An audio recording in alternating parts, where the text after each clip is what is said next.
Welcome Libra, this is Regina from Pacific Tarot getting ready to do your January new moon reading in Aquarius. This is being done under the energy of the new moon in Aquarius. I am intending for this reading to be supportive to you whenever you find it. The new moon in Aquarius is marking the time when a couple of significant planets, including Mercury and Pluto, are moving direct.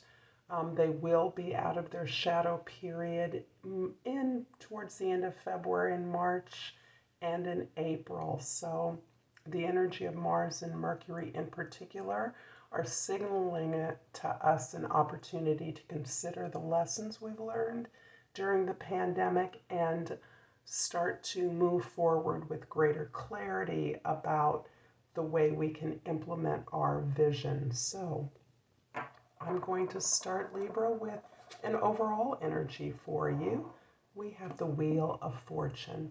The Wheel of Fortune is indicating the tremendous change that you are possibly feeling and seeing in the favor of the universe. In other words, things that have been appearing extremely difficult, clouded, or uncertain are moving forward with greater favor. Perhaps you are receiving opportunities or messages that are hopeful and indicative that ideas that you have been trying to put forward are now receiving at least a favorable audience. People are listening to you. You are bringing together the elements of any project or plan in such a way that the synergy of that energy is moving forward with favor. This is also indicating that those things that have been unclear, without any indication of success or progress, are going to be revealed. Those things that are favorable will be suddenly clear for you, so that your way forward is enlightened by, and divinely so, by unexpected events or surprise endings or interventions. In the 10th house, Libra, we have the King of Pentacles. The King of Pentacles is favorable as an expression of your social identity, your position in the community, where you are able to master those skills, those organizational steps, those efforts towards building the prosperity and abundance that is providing not only comfort to you, but the ability to be generous with what you have been able to accumulate, not simply on your own behalf, but for others. This can be an organizational success, favor in your business, the completion of a project successfully. This can also be your own maturity in your business, in your community efforts, so that you are seen as solid, resourceful, someone who can be asked for the resources or the favors for a just or worthy cause or effort. You are mature and you are feeling comfortable, even luxurious in your success at this time. The first house is the Four of Swords, and the Four of Swords is, interestingly, helping you to focus the abundance that you are experiencing, the material success, in the ways that you want to apply it. This is you actually practicing and building this spiritual foundation, focusing on not only the successful steps you've taken in a new direction towards the founding of this new effort, but also the ability to recognize the progress that you've made, the shift you've made in your life, the spiritual practice that you have now implemented that helps you to gain the confidence, clarity, and truth of your mission. The fourth house, the house of your home, your family history.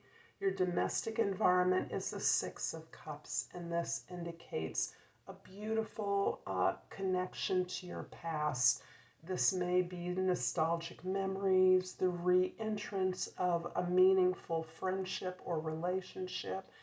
It can also be the unfolding of a gift, the memory of something that you once enjoyed limitlessly as a child would.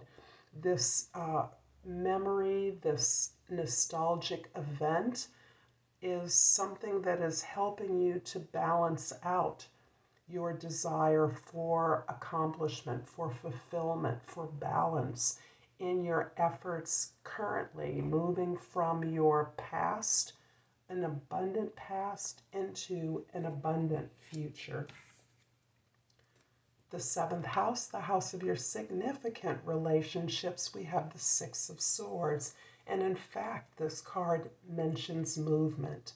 This is you recognizing the limits of an environment or a partnership, a relationship that may have been chaotic, stressful, that was in need of a lot of effort and work that felt as though it was not going anywhere.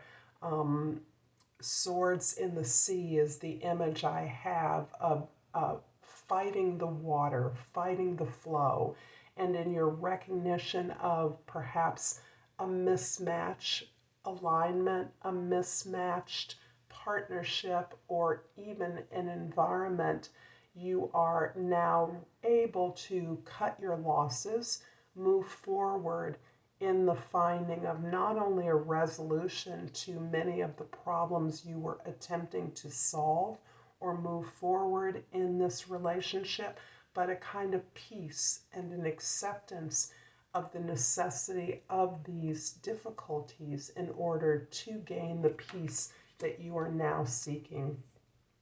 I'm going to clarify the Four of Swords in the first house with the Seven of Cups in the second house and the Eight of Pentacles in the third house. There have been many projections along the way to the building, the establishment of this project, this successful effort that you're building. Your efforts to align your organization in a way that will yield the prosperity, the abundance, the reward that you know it is capable of.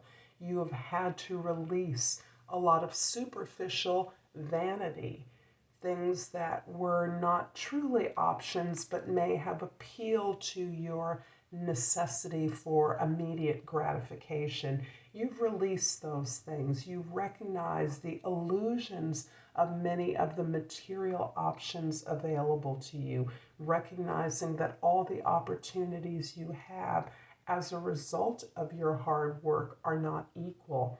However, you have been clear that what does yield reward, what does create the excellence, the attention to detail, the diligence that you've been focused on has been your self-development. That is, developing the tools, the skills, the talents that you have and devoting yourself wholeheartedly to that. You may even be instructing others, apprenticing others, interning others in the steps to take in order to replicate or contribute to this successful business or effort project that you are working towards. The Six of Cups in the fourth house is clarified again by the Six of Swords in the fourth house, in the fifth house, and the Nine of Swords in the 10th house. In the sixth house, numbers are meaningful.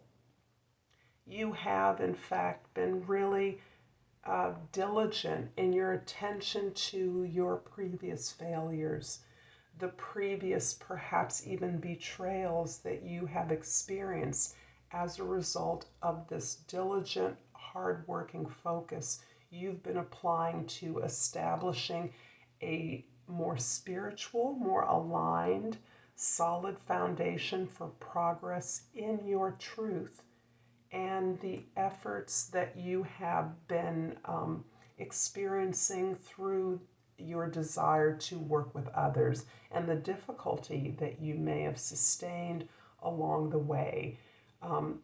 It appears as though friendships and partnerships, relationships in general, have been challenging for you, have been sorrowful for you. You've experienced some sense of loss or even a willingness to cooperate among your colleagues.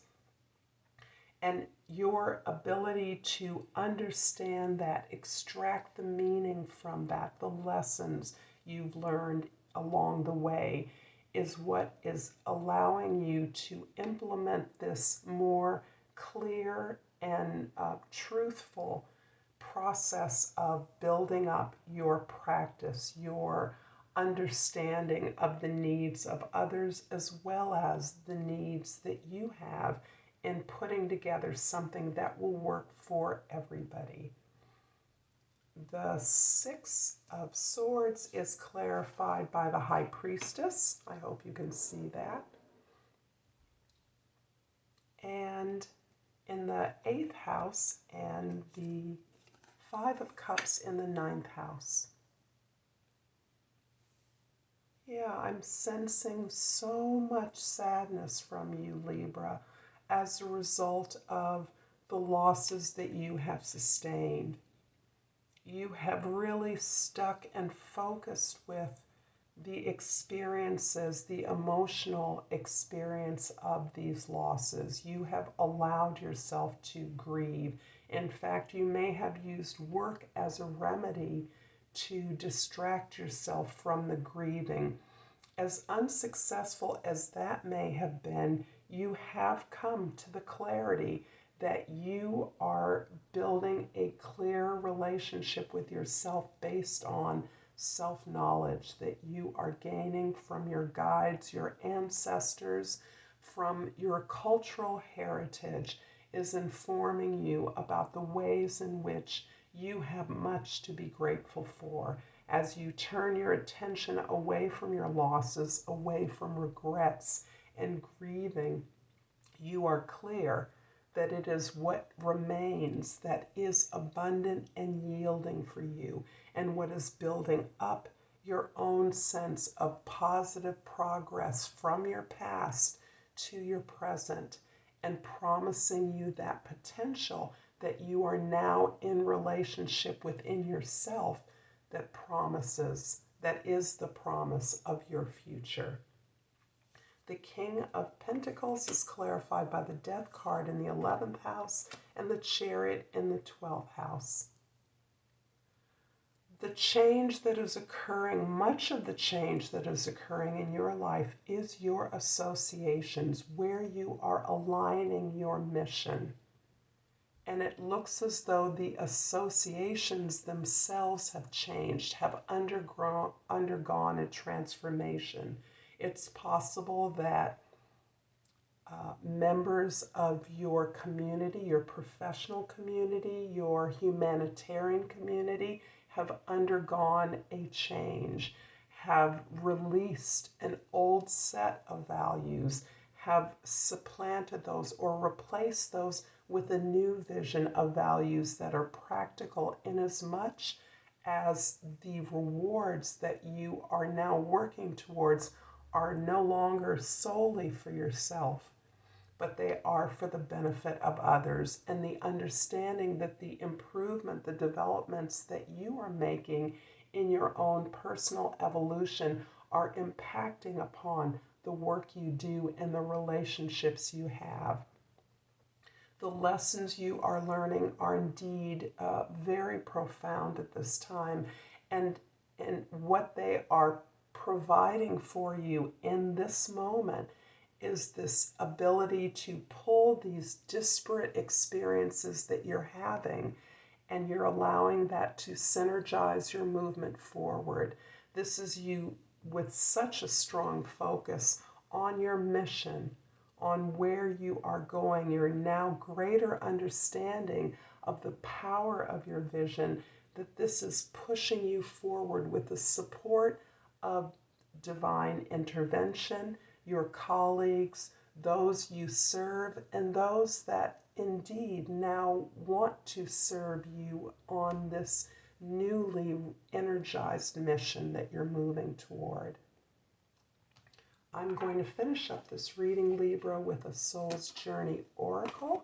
And yes, imagination has flipped out. I embrace and nourish the creative aspect of my mind. I hope this has been helpful for you, Libra. I look forward to seeing you next time. Until then, namaste.